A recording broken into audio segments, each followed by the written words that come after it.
지금 제작진이 저한테 보내준 사진이 있는데요. 일본 거리 한국 패치라고 하는 게 있어요. 둘 다 20세기 후반에 만들어진 도시잖아요. 한 끗 차이인 것 같아요. 하나 때문에 완전히 다른 풍경이 되었다. 지금 우리나라가 시한폭탄처럼 돼 있는 게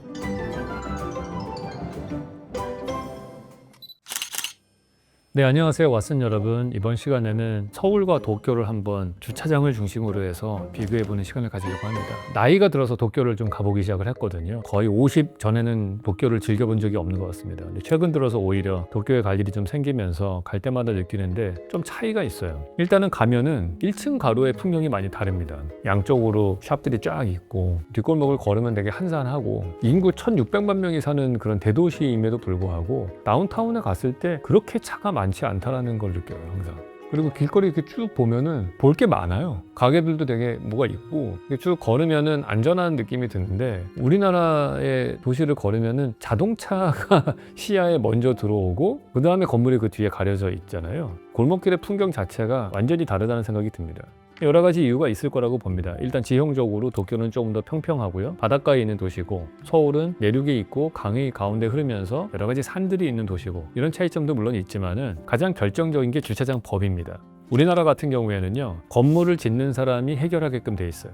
이 정도의 연면적을 지으면은 너는 몇 대 정도의 주차장을 항상 만들어 놔야 돼, 이런 법이 있는 거죠. 일본 같은 경우에는 차고지 증명제라는 게 있어요. 건물을 짓는 사람이 아니고 자동차를 사는 사람이 자기의 주차를 해결하게 돼 있습니다. 그러니까 내가 차를 사면은 나 이 차 어디다가 주차할 거야 라고 차고가 있어야 되는 걸 증명을 해야 되는 겁니다. 건물을 짓는 사람이 제공해야 되는 거야 라고 생각하는 도시와 아니 자동차를 사는 사람이 해결해야 되는 거야 라고 생각하는 도시가 어떻게 다른 도시를 만드는지를 보시면은 건물을 짓는 사람이 주차장을 해결하라 이렇게 되면은 일반적으로 300평이 안 되는 땅에다가 지하 주차장을 만들려고 하면은 불가능해요. 거의 한 150평 정도 되면은 기계식 주차 같은 건 좀 넣을 수 있어요. 100평 이하의 땅들은 필로티 주차장 만들어야 됩니다. 우리나라의 대체적인 필지들은 다 100평 이하입니다. 그럼 기계식 주차장을 하던 필로티 주차장을 하던 1층은 주차장으로 바뀌게 돼 있어요. 심지어는 자주식으로 하더라도 주차장 들어가는 입구가 항상 보여지게 돼 있는 거죠. 제가 이 유튜브든 아니면 책에서 많이 얘기한 이벤트 밀도라는 관점에서 보시게 되면은 걷고 싶은 거리는 언제 만들어지느냐? 100m를 걷는 동안에 좌우로 가게 입구가 30개쯤은 있을 때 걷고 싶은 거리가 된다. 이벤트가 많아야 된다. 이런 얘기를 하는데 우리나라의 대부분의 거리들은 주차장밖에 없어요. 걷고 싶은 느낌이 안 들고 더 많은 자동차를 사고 자동차를 타고 다니는 그러한 곳이 되고요. 상업적으로 성공하는 데는 어디느냐? 주차시설 잘 돼 있는 데밖에 안 됩니다.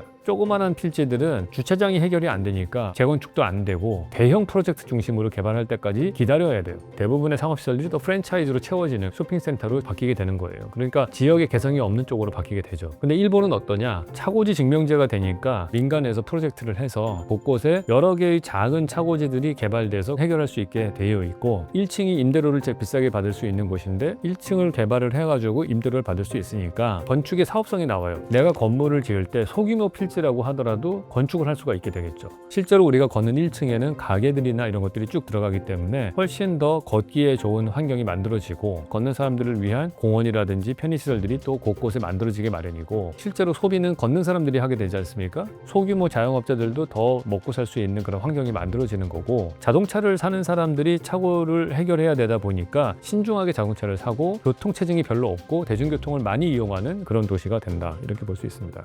최근에 그런 것도 있대잖아요. 일본 젊은 애들이 운전면허를 안 딴대요. 도요타에서 도라에몽 캐릭터가 나와가지고 운전면허 따는 걸 인커리지하는 그 정도로 차를 안 사는 거예요. 그러니까 우리나라 사람들이 자동차를 사는 가장 큰 이유 중에 하나가 교통수단으로서 이용하는 것도 있지만 나만의 프라이빗 스페이스를 소유하기 위해서 하는 것도 크잖아요. 특히 젊은 친구들 같은 경우에는 도시에서 누릴 수 있는 공간이 부족하니까 자동차를 사는 쪽으로 해결책이 된 경우가 많고 자동차를 소유하니까 나라에서는 주차장을 더 많이 확보하라고 계속 압력을 넣는 거고 약간 철학의 차이예요. 건물주가 주차장을 해결해야 된다라고 믿는 사람과 자동차를 사는 사람이 주차장을 해결하라고 하는 사람과 약간의 차이가 있는 거겠죠. 지금 제작진이 저한테 보내준 사진이 있는데요. 일본 거리 한국 패치라고 하는 게 있어요. 일본의 도시를 딱 보여주고 거기에 보시면은 되게 막 자전거 타는 풍경이 있고 되게 조용한 골목길이 나오게 되는데 우리나라는 막 불법 주차장에 있는 것들이 쭉 양쪽으로 서 있고 자동차 다니고 주차금지 판넬 옆에 놓여져 있고 그러거든요. 이게 전형적인 우리나라의 뒷골목의 모습인 거죠. 좀 씁쓸합니다. 네.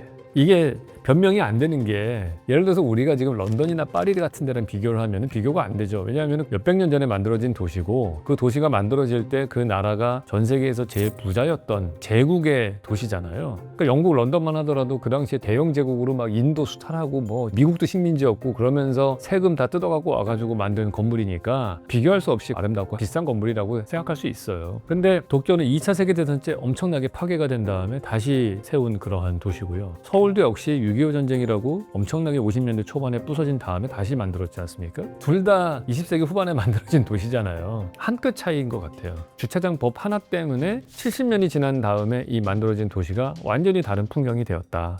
저는 개인적으로는 지금이라도 좀 바꿨으면 좋겠다라고 생각을 합니다. 지금 우리나라가 시한폭탄처럼 돼 있는 게 건설 업계 쪽에 PF거든요. PF가 뭐냐면은 프로젝트 파이낸싱의 준말입니다. 1,000억짜리, 2,000억짜리 대형 프로젝트를 하게 되면은 대부분 다 은행에서 대출을 받아요. 그렇게 해서 지어진 건물들이 분양이 안 되는 경우가 많거든요. 특히 이제 지방에 막 우후죽순으로 만들어졌던 대형 아파트 단지 같은 것들, 그렇다고 부동산 시장이 멈추게 되면은 뭐 해결될 문제냐? 그것도 아니거든요. 건설사가 분양이 안 돼서 실패를 하면은 거기에 돈 빌려준 은행 금융권이 피해를 보게 되어 있어요. 건설사 부도로 끝나는 게 아니고 금융 부실로 이어질 수가 있어서 계속해서 움직이기는 해야 되거든요. 근데 그거를 대형 프로젝트 중심으로만 하는 걸로 가기 때문에 위험한 거예요.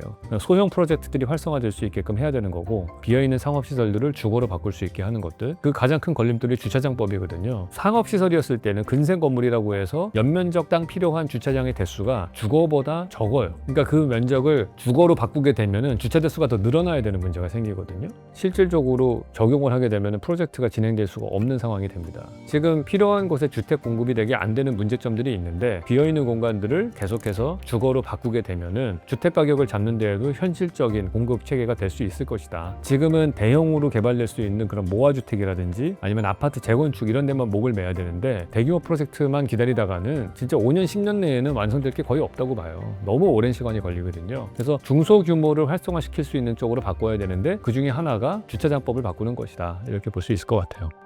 차고지 증명제를 하게 되면은 자동차를 사는 게 돈이 더 들어갈 수밖에 없고, 전체 자동차를 사는 사람들이 좀 퍼센테이지가 줄을 수는 있겠지만은 자동차가 사실은 필요 없는 사람들도 있을 거 아니에요. 하루 종일 쏘카 같은 이런 자동차 빌려서 쓰는 것들이 활성화될 수도 있는 거고, 더 대중교통 중심으로 되고 도시 풍경이 바뀌고 경제가 활성화되는 이점이 훨씬 더 많을 거라고 보고요. 우리가 주차할 때가 많이 만들어진 도시를 만들었기 때문에 우리나라에 현대자동차나 기아차 같은 그런 국제적인 자동차 회사가 생겨났고, 우리는 엄청난 자동차 산업이라는 걸 만들어서 일자리도 만들고 수출 기업도 만들지 않았느냐, 이렇게 볼 수 있겠죠. 물론 맞는 말씀이기는 합니다. 그러한 환경 덕분에 우리나라가 자동차 보급이 많이 된 거는 있어요. 근데 일본을 한번 생각해 보시면은 차고지 증명제를 해서 자동차 기업이 없느냐? 토요타라는 기업도 있고 닛산과 혼다 같은 기업들도 있잖아요. 그러니까 차고지 증명제를 해서 자동차 산업이 발전하지 못했다라고 말할 수도 없는 거예요. 지금 상태에서는 사실은 자동차 만드는 회사만 더 이득을 볼 수 있는 도시 법규이기 때문에 자동차 사는 사람이 조금 불편하더라도 국가적인 차원에서는 훨씬 더 도움이 될 거다, 그렇게 생각이 들거든요.